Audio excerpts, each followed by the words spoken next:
السلام علیکم ورحمۃ اللہ وبرکاتہ۔ اعوذ باللہ من الشیطان الرجیم، بسم اللہ الرحمن الرحیم۔ فرمان مصطفیٰ صلی اللہ علیہ وسلم، جو مجھ پر جمعے کی رات یا جمعے کے دن ایک بار درود پاک پڑھتا ہے، اللہ عز و جل اس کی 100 اخروی حاجت اور 30 دنیاوی حاجت پوری فرماتا ہے۔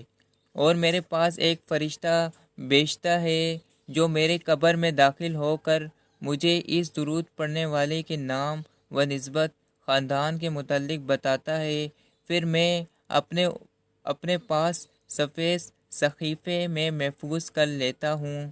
جزاک اللہ۔ زیادہ سے زیادہ شیئر کریں، دوسروں تک پہنچائیں۔ اگر آپ کو ڈیلی کی حدیث پڑھنی ہے یا سننی ہے تو آپ اس چینل کو سبسکرائب کر دیں اور بیل آئیکن کی گھنٹی کو دبا دیں تاکہ آئندہ آنے والی ویڈیو آپ کے پاس جلد سے جلد آئے۔ جزاک اللہ۔